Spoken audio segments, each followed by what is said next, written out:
Hello, I'm Sean Lim, and welcome to After 10. Leadership. Nobody said it's ever easy, and for CEOs and leaders of Korean firms working in a fast-changing global environment, the bar seems to continually rise. So what's the secret for success? Well, on tonight's After 10, we meet with an expert who seems to have all the answers.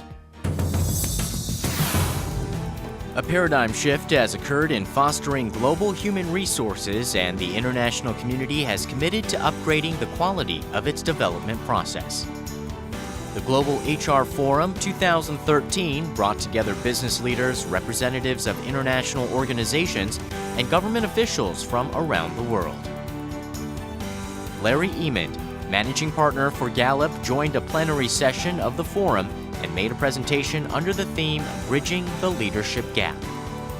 After majoring in Asian studies, Larry Emond has conducted in-depth analysis of corporations in Asia, overseeing Gallup's strategy in the Asian region. On today's After 10, we're joined by Larry Emond, managing partner for Gallup, to discuss ways to better promote global human resources development. Well, thank you so much for joining us here tonight on After 10. Thank you, Sean. It's great to be here. Well, you're from Gallup, and Gallup, I think most people know it as an opinion research firm. Lots of polls are taken, and the survey results really affect how the media interprets information, how the public interprets information. But I understand you're on a different end of the business that provides management consulting and strategic services. Can you tell us a little bit about that? Right. So the polling heritage is still a huge thing we do around the world. It's part of a social and economic analysis business. We do work for governments and NGOs and all kinds of groups around the world. And in fact, in that business, we do an ongoing thing called the World Poll, where we are continually tracking what the world thinks in about 140 countries about social and economic issues, and of course that includes here. The other 80% is a management consulting business. In that business, we do a lot of measuring and assessing of things, but most of our revenue comes from consulting and education programs for organizations that are based on that research.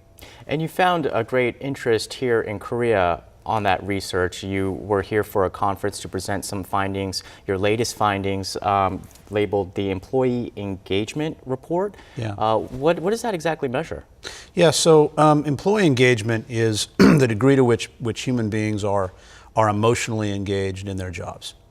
And we have a way we measure it. We have a set of items. We do projects in organizations, but that's also an example of something we measure in about 140 countries around the world. We do a national sample of the adult working population. And Korea, I first came to Seoul in 1989, almost 25 years ago. And I'm a longtime Asia watcher, and certainly the Korean economic miracle has been one of the most fascinating things. In my own lifetime, I've watched Korean autos go from, low quality, low cost options to a smart, high quality buy. You've watched, Samsung not be in a different world than Apple, but, be just as competitive. You've seen LG go from the same kind of thing. You have so many great Korean brands that have, I think, just totally changed their positioning around the world. The talk that I gave this morning to about 1,000 human resource professionals was that if there's one area that Korea lags behind is in this area of employee engagement, where the levels, the percent of employees in Korea that are really emotionally excited and engaged in their jobs on a global basis is still quite low. Right, and with this future growth path that we're trying to forge based on a creative economy, that's really dependent on a lot of people and employees and how active they are. I believe that in your study of South Korea, you found that 11% of the workforce is actively engaged and 23% are actively working to destroy a company. Can you tell us about this? I didn't know that there was actually a way to measure what we always think, that there's some people in any organization that are really harmful to it. Correct. So one of the many ways we break out the data is looking at it by these three groups. Those that are engaged, those are the people that you want. Those are the people that do all the discretionary discretionary effort in the firm because they're so excited about being here. Then there's a whole group that we call not engaged. They're not real excited, they're kind of taking a paycheck, but they're not the ones that put out discretionary effort. Then the really dangerous ones are the actively disengaged. And as you said, you have a situation here in Korea today where you have 11% engaged and 23% actively disengaged. So it's a 2-to-1 ratio of negative to positive. Now, it's not the worst situation in Asia. For example, in China, the ratio is 3-to-1, and Japan is actually the worst at 4-to-1. You have 4 times as many actively disengaged to engaged. However, the United States is totally opposite. You have 30% who are engaged and about 18% actively disengaged, so it's a 2-to-1 ratio in the other direction. That's where Korea needs to get to. If Korean organizations are going to go to higher levels of productivity and profitability and all those outcomes that you want, it's kind of the next chapter, I think, in the kind of Korean economic evolution. So here we have, for every 1 do-gooder, 2 people who try to do bad, or I guess if you measure it that way, the people who do bad probably don't think they're doing bad. But how do you measure that? Because people's opinions of what they do can probably vary. One person who thinks they're doing good could be interpreted as doing bad by somebody else. How do you measure employee engagement? So what we developed at Gallup several years ago was we did a bunch of research and development to come up with the few most predictive survey items that you'd ask of employees that we knew to correlate with the kind of outcomes you want. Productive, work groups that are productive and profitable, and in manufacturing environments, workplaces that are safe, workplaces that have lower healthcare costs, all those things. And we came up with this a core set of 12 items. And they range from very basic things like, I know what's expected of me at work, to things like that my supervisor or someone here seems to care about me as a person. Might sound soft, not soft. It's enormously predictive into outcomes. So that's how we do it. So we measure those things in organizations or in societies. And so it's not somebody saying I'm good or I'm bad. It's asking about their emotional connection to their job, and that's the way we do it.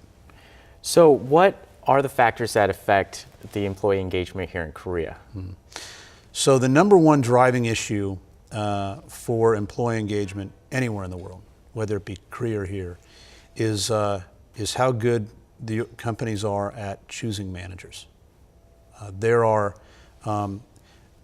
employee engagement at the end of the day is a incredibly local phenomenon. If you look inside any large company that we work with, there are companies that are really high in employee engagement and some that are really low, but all companies have tremendous range. You'll have a work group of 10 employees and a manager that are in the 90th percentile of our database, and just down the hall you'll have one that's in the 20th percentile. And that's because for most employees' lives, it's the experience that they have at work is their boss and their team.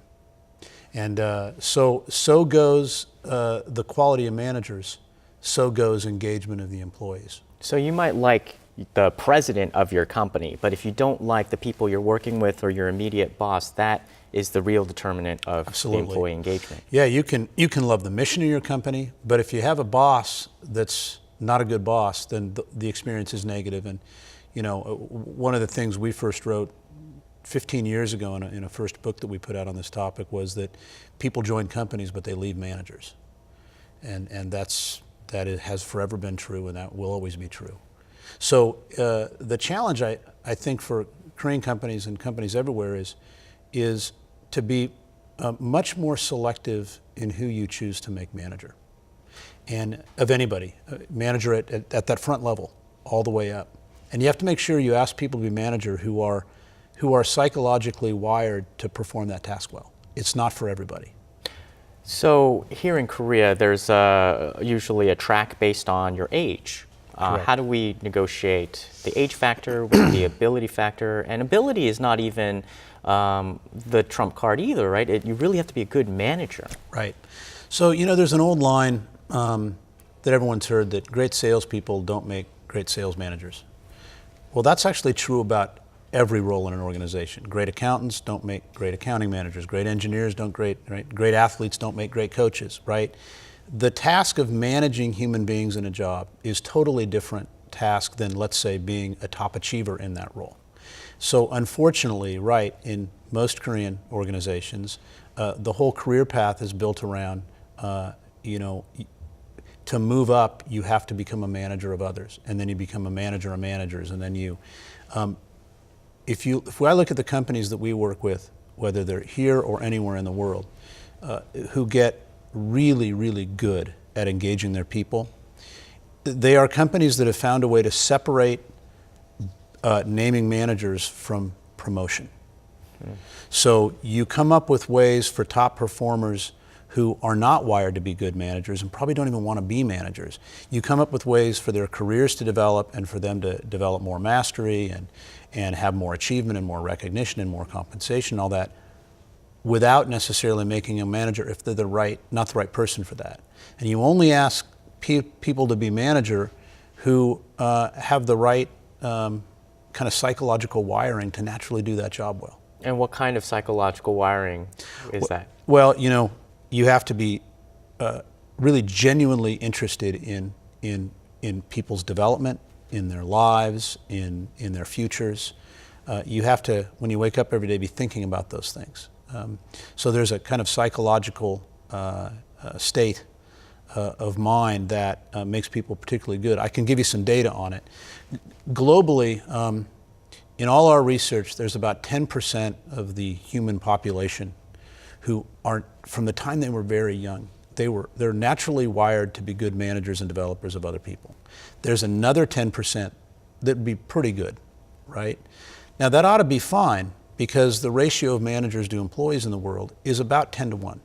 So for about every 10 employees, you need a manager. That's kind of the ratio. The problem is we haven't been very good at matching those two things. So we can tell you from other research we've done that of people currently managing other human beings, only about 18% are the ones that are psychologically wired to really do that. There's a mismatch.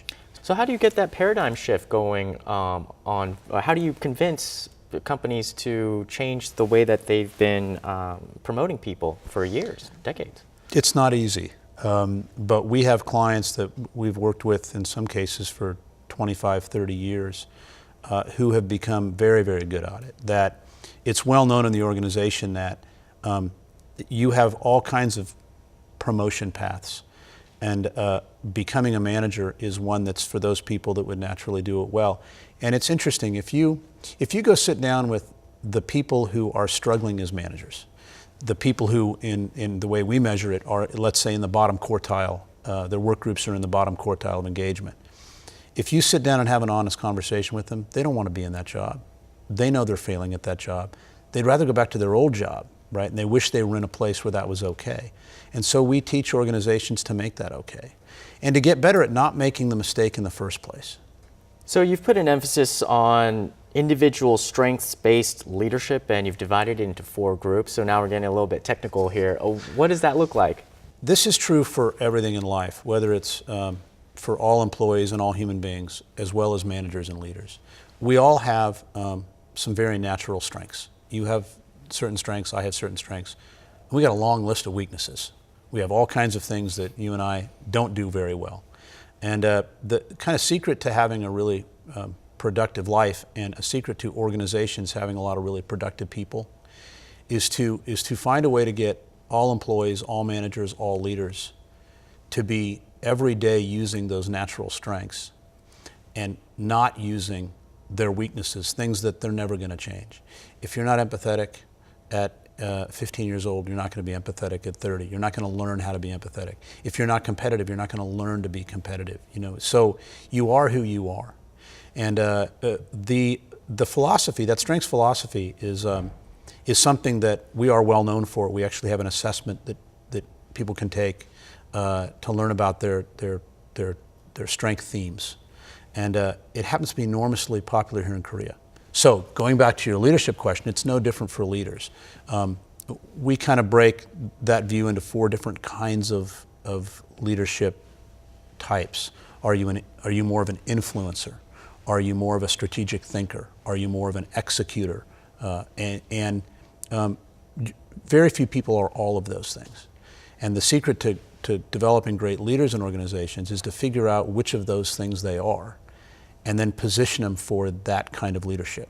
Is there a leadership type that works better here in Korea, given the way that our economy and organization are structured? No, we don't think there is. We think, again, the first is get leaders to be aware of who they are and who they're not, and then try to be more of who they are and not try to be more of who they're not. A key thing is balanced leader teams.